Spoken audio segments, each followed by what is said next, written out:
Hay muchas cosas que no nos enseñan en el colegio cuando toca ver historia de Venezuela. Por ejemplo, de la existencia de Rafael de Nogales Méndez, el venezolano que peleó en el ejército otomano durante la Primera Guerra Mundial. O que durante su vida en Londres, Francisco de Miranda fue el maestro de Bernardo O'Higgins, padre de la patria en Chile. O hablando de Chile, tampoco se nos mencionan todas las cosas que hizo Andrés Bello por este país. Lamentablemente, la historia de Venezuela está concebida para enseñar solamente lo que pasa dentro de nuestras fronteras y se menciona poco o nada de las obras de nuestros connacionales fuera del territorio patrio, más allá de Bolívar y Sucre yendo a liberar Perú. Y uno de esos personajes que han sido dejados de lado es el general Juan José Flores, que el 19 de julio estuvo cumpliendo 223 años. Muy probablemente a la mayoría no le suena el nombre, pero ¿conocen ese fragmento de una carta de Bolívar donde dice que América es ingobernable y que lo único que se puede hacer en este continente es emigrar? Bueno, esa carta él se la escribió a Juan José Flores, quien fue uno de los generales venezolanos que participó en la Guerra de Independencia. Pero no sería esto lo que lo haría pasar a la historia, sino el haber sido padre de la patria y primer presidente de lo que hoy conocemos como la República del Ecuador.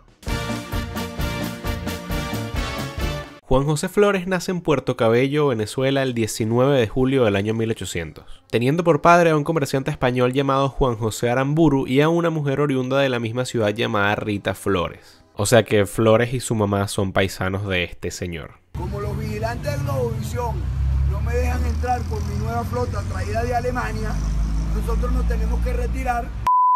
No participó durante los hechos del 19 de abril de 1810 ni del 5 de julio de 1811, básicamente porque tenía 9 y 10 años respectivamente. Pero desde muy temprana edad se enlistó en el ejército, llegando a ser coronel y gobernador de la provincia de Pasto en Nueva Granada con apenas 23 años. En 1823 llega al actual Ecuador como comandante general del ejército, y luego de consolidarse la independencia participó en la defensa del distrito sur de la Colombia original durante la Guerra Gran Colombo peruana, contribuyendo al triunfo del mariscal Antonio José de Sucre en la batalla del Portete de Tarqui, razón por la que es ascendido a general de división y un año después sería nombrado presidente del estado del Ecuador. Pero para entender de dónde sale exactamente este nuevo país tenemos que retroceder unos años. El 15 de agosto de 1534, Diego de Almagro comienza el proceso de fundación de Guayaquil, y el 6 de diciembre del mismo año, Sebastián de Belcázar funda San Francisco de Quito, quedando la primera ciudad en territorio de la gobernación de Nueva Castilla y la segunda dentro del reino de Tierra Firme, empezando a formar parte del mismo territorio en 1542 con la fundación del Virreinato del Perú, y conformando la Real Audiencia de Quito desde 1563. En 1717 se funda el Virreinato de la Nueva Granada, uniendo territorios de los actuales Ecuador, Panamá y lo que hoy es Colombia, que pertenecían al Virreinato del Perú, junto a lo que algún futuro sería el territorio de Venezuela, que formaba parte del Virreinato de Nueva España. En 1764 se funda el gobierno de Guayaquil, separándose de la Real Audiencia de Quito, y en 1803 se incorpora el Virreinato del Perú. Esto quiere decir que cuando iniciaron las guerras de independencia, la gran parte de lo que hoy es Ecuador estaba en Nueva Granada, pero la salida del Pacífico estaba en Perú. La mañana del 10 de agosto de 1809, los patriotas quiteños sitiaron el Palacio Real, actual Palacio de Carondelet, con el objetivo de entregar al conde Ruiz de Castilla, presidente de la Real Audiencia. La revuelta triunfó y se formó la primera junta de gobierno de Quito con Juan Pío Montúfar a la cabeza. Los quiteños invitaron a sumarse a la revolución a Cuenca, Popayán y Guayaquil, pero estas tuvieron que negarse al enterarse de que el virrey de Perú se dirigía para allá a poner orden, cayendo la junta 2 meses después. El 2 de agosto del año siguiente hubo un motín en Quito para liberar a los presos políticos que habían caído en cana el año pasado, así que los realistas, muy humanos ellos, respondieron ejecutando a los prisioneros y disparando contra el pueblo patriota. Entre 200 y 300 personas perdieron la vida en esta revuelta, para ese entonces el 1% de la población de Quito. Carlos Montúfar, hijo de Juan Pío Montúfar, llegaría a Quito desde España porque había sido enviado por la Junta Suprema Central. Hola. La Junta Suprema Central se formó en septiembre de 1808 en Aranjuez, y se encargó de ejercer el poder español en nombre de Fernando VII durante la ocupación napoleónica de España. Para más información pueden ver este video. Logró conformar una segunda junta de gobierno inicialmente leal a Fernando VII, pero para no extendernos tanto basta con decir que también fracasó. Después Montúfar se unió al ejército de Bolívar, pero terminó siendo capturado y fusilado por los realistas en 1816. Después de esos 2 intentos fallidos no se volvería a saber nada de un movimiento independentista dentro del territorio del actual Ecuador hasta 1820, Un año después, el Congreso de Angostura, celebrado en la actual Ciudad Bolívar en Venezuela, donde la Tercera República de Venezuela y las Provincias Unidas de Nueva Granada decidieron unirse para fundar la República de Colombia original. La madrugada del 9 de octubre de 1820 estalló una revolución con José Joaquín de Olmedo a la cabeza, que contó con la participación clave de Luis Urdaneta, sobrino de Rafael Urdaneta, donde los patriotas lograron tomar con éxito la ciudad de Guayaquil, declarando ese mismo día la independencia de España de la ahora Provincia Libre de Guayaquil. Finalmente se logra liberar todo el territorio ecuatoriano el 24 de mayo de 1822 con la batalla de Pichincha, donde los guayaquileños contaron con un gran apoyo de las tropas grancolombianas y del ejército de los Andes.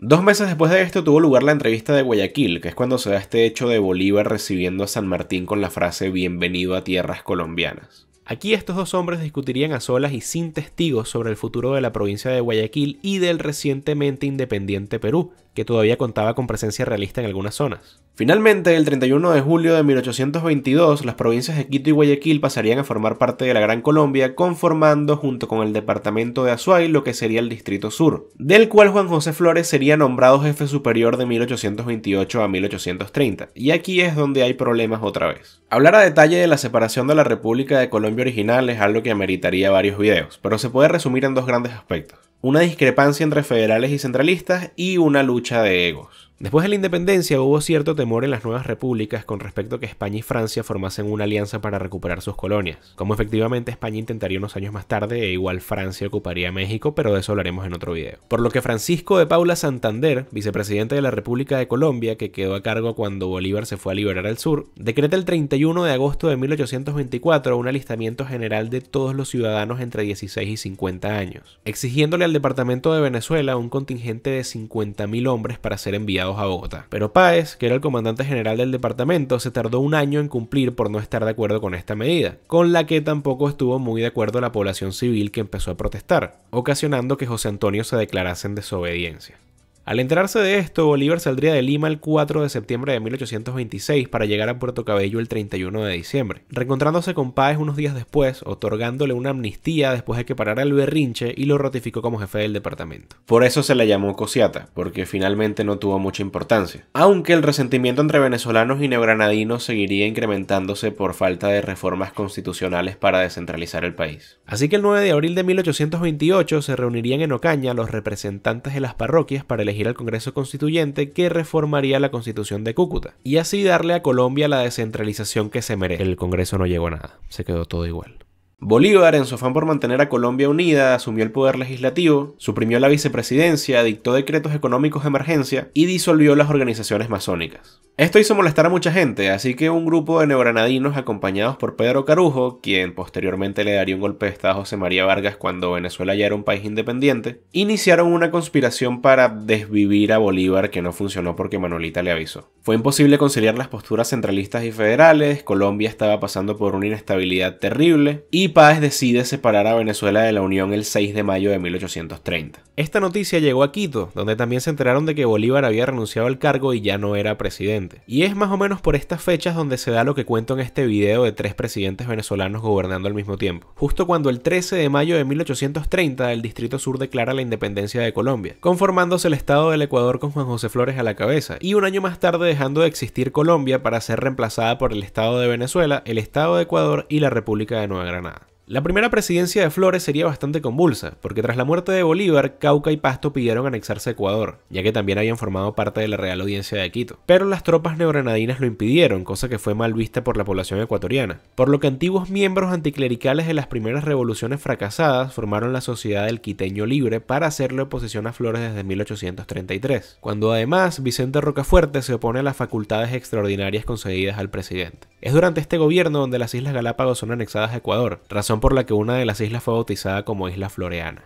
Por último, se decretaron leyes sobre la emisión de moneda, acuerdos con la Iglesia Católica, y a pesar de no haber estado presente en las negociaciones, a Ecuador se le asignó un 21,5% de la deuda externa que adquirió Colombia para financiar la independencia. El 12 de octubre de 1832 estallaría la Revolución de los Chihuahuas, dirigida por militares y políticos descontentos que formarían parte de la Sociedad de los Quiteños Libres. Liberaron a Rocafuerte, que se encontraba ya siendo trasladado a su exilio en Perú, y lo proclamarían jefe supremo de Guayaquil, pero no sirvió de nada porque nuevamente fue entregado a Flores el 18 de junio de 1834. Y aquí las cosas dan un giro bastante interesante. Para terminar la rebelión, Flores llega a un acuerdo en el que se quedaría con la jefatura suprema del ejército, mientras que Rocafuerte iría a la presidencia, y los chihuahuas serían juzgados por traición a la patria, dejando el cargo el 10 de septiembre de 1834. En el 39 fue restituido por el Congreso al primer escrutinio con 29 votos de los 38 diputados. Esta vez dejaría de lado el autoritarismo para continuar con las reformas civilistas de Rocafuerte. Y este gobierno es señalado por Benigno Malo,